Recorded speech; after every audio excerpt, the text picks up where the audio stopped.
I'm Don Keating. Welcome to another episode of Brunswick Cable Access News right here on BAT TV. This week, I'm going to tell you about the following headline stories. Holiday display puts Christmas in the hearts and food on the tables. An isolated case of whooping cough diagnosed in the school district. And beat student journalist visit Ohio School Board Association conference. All of that coming up right now here on Brunswick Cable Access News.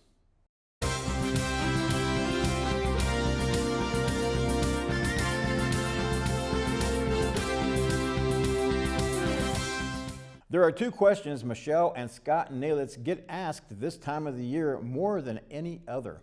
The first is where they store their massive holiday light display during the off-season, and the second question is, how much is your electric bill and how much does it increase for the month of December? Both answers, the Crestway Oval couple says, tend to surprise people. The entire display packs away under the deck, in our attic, in the garage, and anywhere we can find room, Michelle said. As for the electric bill, it hardly goes up at all, maybe $50 or so for the entire month of December now that we made the switch to all LED lights. Considering the Nalitz's display contains more than 50,000 lights, that's right, 50,000 lights, and it continues to grow every year, the couple considers that a very minimal price to pay given how much joy it brings to the community. The neighbors love it, and so do all the people who make it a point to park their cars and walk around the house at least once during the holiday season, Michelle said. We see everyone, even grown adults, oohing and awing as they walk past it and make all of it worthwhile. Scott Nalitz said the love for setting his home aglow during the holiday season was passed down to him by his parents the way other families pass down secret family recipes and other beloved holiday traditions. I grew up in Cleveland. I remember my parents always going all out every year, he said. So when our kids were small, we started with putting out lights and a few decorations, and in the years since, it has gotten out of hand, but in a good way. If the oversized joy on the home's roof, which measures more than 6 feet high and 15 feet wide, doesn't scream holiday spirit, never fear. There are dozens of other miniature displays throughout the yard. As for the holiday hedgehog, a new addition for 2018, courtesy of Scott's sense of humor, and an inflatable Santa sleigh pulled by chickens, that's right, chickens, that's meant to symbolize the 4 chickens the couple raises in their yards. Those pieces rotate every year. As the community is first and foremost in the Nalitz's minds all season long, the couple implemented a new tradition for the first time in 2017 and have elected to carry it into 2018 and hopefully for years to come. In 2017, the Nalitz's were able to take 2 carloads of donations to the food pantry thanks to guests who visited their display, which includes a food donation box that is set out next to the driveway. They are hoping to top that number this year with the community's support. The Nalitz display is located at 369 Crestway Oval in Brunswick. The lights are on from 5:30 to 11 p.m. Though food donations are accepted, they are not necessary. Guests are encouraged to post selfies and other photos of the display on the Nalitz Holiday Display Facebook page. Jackson Henry could hardly believe his ears when Santa Claus knew instinctively who his favorite Paw Patrol character was. In fact, his eyes just about popped out of his head when the jolly old elf told him that he figured he wanted to see Marshall action figures under the tree on Christmas morning. Jackson's sister, Cadence, was equally as amazed when the first thing Santa said to her was that he had noticed she had gotten new glasses since the last time he had seen her. I did, she grinned from ear to ear as she climbed up on Santa's lap. I know, I have a pretty good memory, Santa joked. Santa's intuition was only one of the reasons the city's annual holiday spectacular was so magical this year, said Parks and Recreation Director John Pepsney. That's because he's the real deal, Pepsney said. We were so excited that he could be here. Dozens of Brunswick's youngest residents couldn't agree more as they lined up for over an hour to share their Christmas lists with the big guy himself. As they waited in line in the rec center's multi-purpose room, however, they were met by another of Christmas's favorite characters, the Grinch and his dog, Max, who posed for photos and made child after child giggle with delight. But that was only the beginning of what this year's festivities had to offer. In addition to donuts and hot cocoa, guests were also able to make their own reindeer food and were also able to jump on an inflatable bounce house, play carnival-style games, and even take part in the annual pool party. Pepsi said this year's event was definitely a hit with residents. Parents are being asked to take precautionary measures when it comes to their children's health after school district officials were notified this week that a probable case of pertussis has been diagnosed in the school district.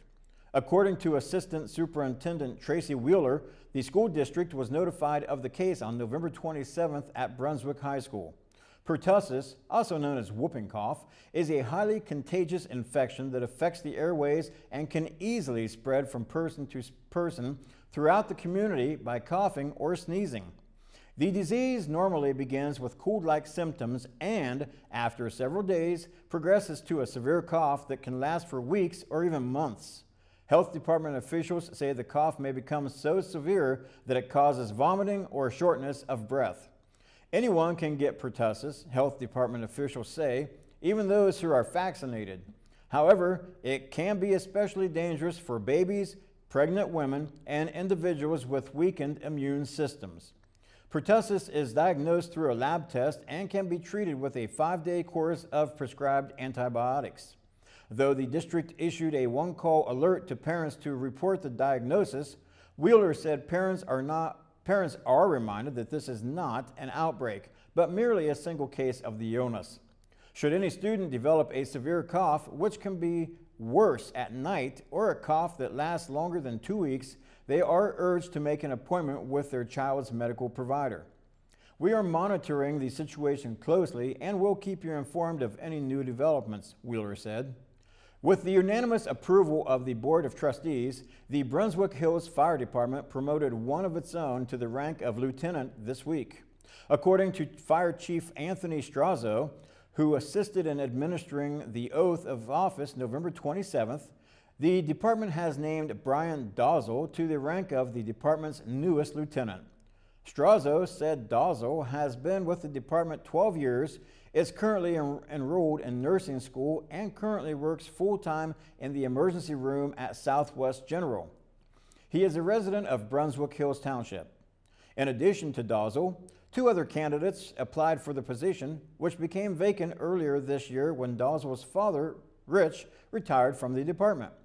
Strazo said that Brian Dozel was determined to be the best candidate for the public relations lieutenant position. One of the reasons we chose him is because we are going to save on having to buy new name pens, Strazo joked during Brian Dozel's swearing-in ceremony. As part of the ceremony, Rich Dozel was asked to pin his old badge on his son, the first time such an act has ever been done in the township's fire department. County commissioners have not replied to an appeal to create an emergency fund to respond to potential accidents involving the newly built Nexus pipeline, but they did remind area residents an emergency response plan is already in place. Sharon Township resident Kathy Jones recently suggested commissioners consider the creation of an emergency response fund like one proposed in Summit County. There, members of Summit County Council and the county executive introduced legislation that would use tax dollars to create a special fund to pay for safety planning, training, and equipment to respond to potential failures of the newly completed Nexus pipeline. Jones said the new 36-inch high-pressure gas transmission line is bigger than the existing pipelines in the county and potentially more dangerous. She said county officials should warn people living in and working near the pipeline of the potential danger and what to do in an emergency. Christina Fazio, director of the Medina County Emergency Management Agency, said the best thing people can do to learn about emergency situations is to register for the county's reverse notification system, which was upgraded last year and which is the quickest, most efficient way of receiving accurate information when an emergency occurs. This should be your primary source of information, Fazio said. You can be sure the information you receive this way is accurate, which is not always the case when you hear about things through social media or on television. Medina County Alerts, the reverse 911 system referred to by Fazio, allows safety officials to send messages to the entire community or a specific area within moments. These messages inform residents of the situation and give instructions for action. The system delivers messages via phone call, text message, and email, and is based on the contact information that you provide. Fazio said the service will be used only for emergency notification when rapid and accurate information is essential for your immediate safety. The Medina County Alerts system has imported phone numbers and email addresses that were registered in the old Everbridge alert system, as well as the 911 database, which only includes landline telephone numbers. However, Fazio is encouraging people to register in the new system to be certain EMA has your most current contact information. Residents of Medina County can register for the service on the website for Medina County EMA. Once on the homepage, click on the red icon for the Medina County Emergency Alerts and follow the prompts. County Commissioners voted December 4th to renew a series of agreements that will help meet the transportation needs of some of the county's most vulnerable residents. The agreements call for Medina County Public Transit to provide transportation services on behalf of various public and nonprofit agencies, specifically alternate paths, Department of Job and Family Services, Medina County Board of Developmental Disabilities, Office for Older Adults, Operation Homes, and Veterans Services. The new vendor agreements cover the calendar year 2019 and formalize the requirements of service provision, reporting, and compensation. Commissioners also amended one of those existing agreements, which called for Jobs and Family Services to reimburse MCPT $340,000 for transporting Medicaid recipients to and from jobs or job training in support of their move towards self-sufficiency. However, transportation costs are exceeding the current contract, and county commissioners agreed to raise the cap on the contract to $360,000. The Ohio State University Extension has announced plans to conduct a program called Government Academy in order to educate elected officials and interested citizens about some of the intricacies of government service. The series of classes is presented by the Extension Service in cooperation with Leadership Medina County, an organization that helps develop local leaders. The Academy is suggested for anybody who's curious about the philosophies and mechanics that impact leadership in business or government. Leadership Medina's Terry Green has been visiting City Council and Township trustees around the county to make them aware of the program. She told Montville Township trustees, classes will look at board and government structure, ethics, rules, social media, how to work in groups effectively, and building an atmosphere in which respect is offered, dialogue is civil and meaningful, and consensus can be reached. Green said a similar series of classes was first offered by the Extension Service 2 years ago. That class proved popular with participants such as Chris Emmel, who told organizers afterwards, "This was a wonderful program, and I believe that it will continue to grow." OSU Extension educator Kyle White is one of the instructors in the program and the principal organizer of the Government Academy. She said there is considerable interest in the subjects covered by the Academy.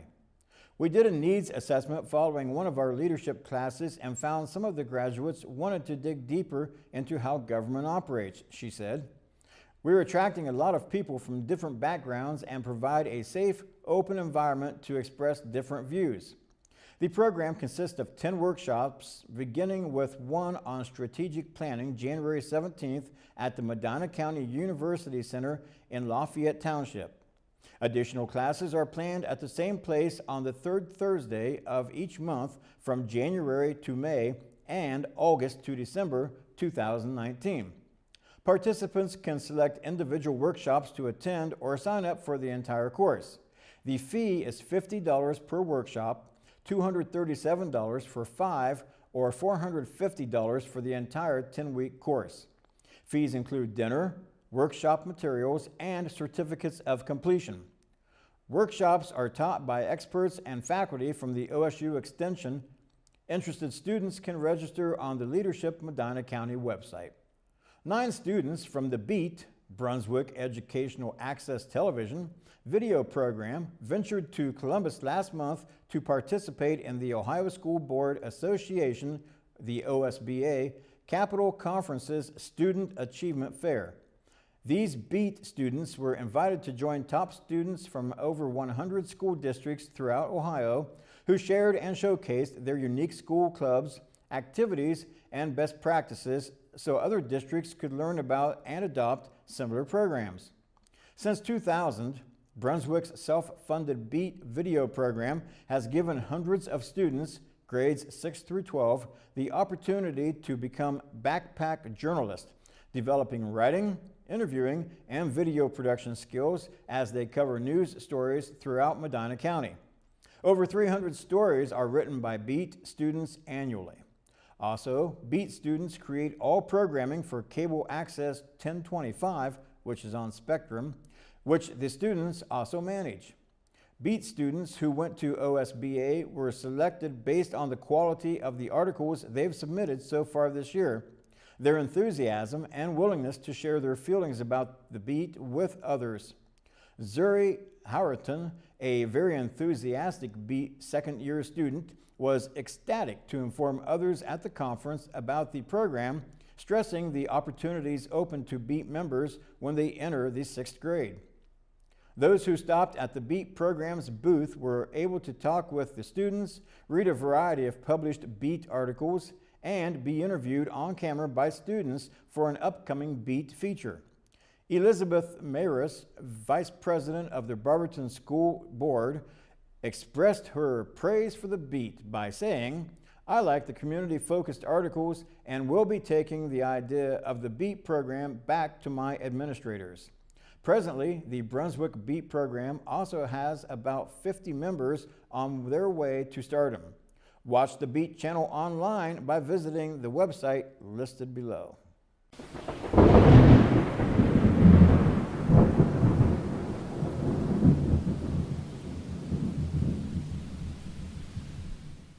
And welcome back. I know a lot of you out there are hoping for a white Christmas, but unfortunately, it doesn't look like the possibilities are very good at this time. Right now, anyway. It could change, of course, subject to change. And if you don't get a white Christmas, remember this scene right here at the school? All kinds of snow on the ground out there at one point in time, but maybe not for Christmas. Let's take a look at our climatological data for Brunswick and Medina County. Your average high for the 21st to the 27th of December, dropping from 35 to 33 degrees. Average low, 21, dropping to 19.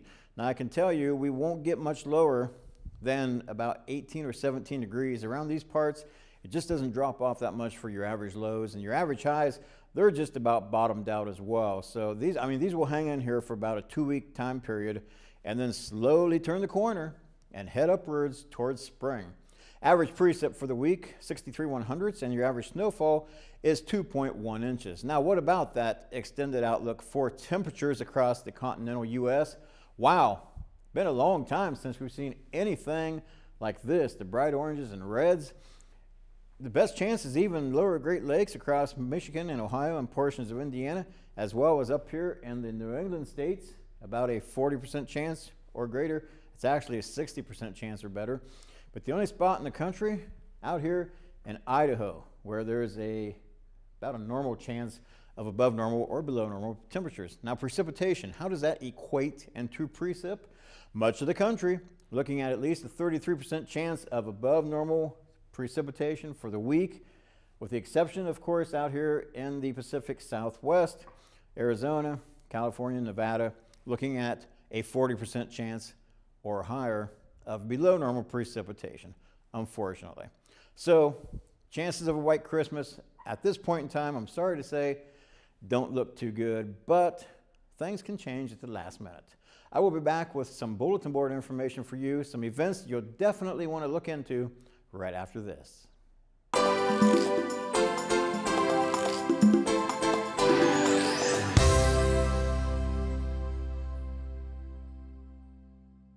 A quick reminder that Brunswick City offices and all the Medina County libraries, including the Brunswick branch, will be closed on December 24th, 25th, and 31st, as well as January 1st. Brunswick Hills Township offices are scheduled to be closed December 25th and January 1st. Brunswick City Trash Collection will also run a day late both weeks, the week of Christmas and New Year's. Are you looking for something to do over the school break? Visit Wolf Creek this winter to see what was going on in Ohio during the Ice Age. See Ice Age animal recreations, do Ice Age crafts and activities, and play Ice Age games. Be prepared for an outdoor component. Join us during our regular hours, Wednesday through Saturday from 9 a.m. until 5 p.m. and Sundays from noon until 5 p.m. for Ice Age fun. The center will be closed December 25th and January 1st. So get out there and enjoy Ice Age. Spiderweb stronger than steel, shrimp that can break through glass, sharks that use their snouts to sense the electrical impulses of their prey, fish that can bite through bricks. This new exhibit at the Cleveland Museum of Natural History offers these and other fascinating marvels of natural engineering as it reveals how evolution is Earth's greatest inventor. Built to Survive, Biomechanics is a group of interactive exhibits, immersive media, and scientific objects that help visitors understand how wonders of the plant and animal kingdoms eat, move, and avoid predators, and process information to take them to a higher gear above their competition. Displays and demonstrations illustrate why everything living, including humans, is a machine built to survive, move, and discover. The exhibit runs through April 28, 2019, and is included with general admission. Visit cmnh.org to learn more. Continue your local festive traditions with a trip to Stan Hewitt Hall and Gardens Deck the Hall. 1 million lights illuminate Stan Hewitt Hall and Gardens during Deck the Hall, the estate's annual holiday event taking place from 5 until 8 p.m. on select dates through December 30th. 20 rooms in the manor house will be decorated to reflect the theme of a winter wonderland. While each room reflects its own theme, every evening of Deck the Hall also includes a Christmas tree lighting in the courtyard at 5:30 p.m. with Santa. Visit the website listed below for complete descriptions, dates, and tickets. Thanks for joining me once again this week for Brunswick Cable Access News right here on BAT TV. And most of all, you have yourselves a Merry Christmas, Happy Holidays, and until the next time, I'm Don Keating.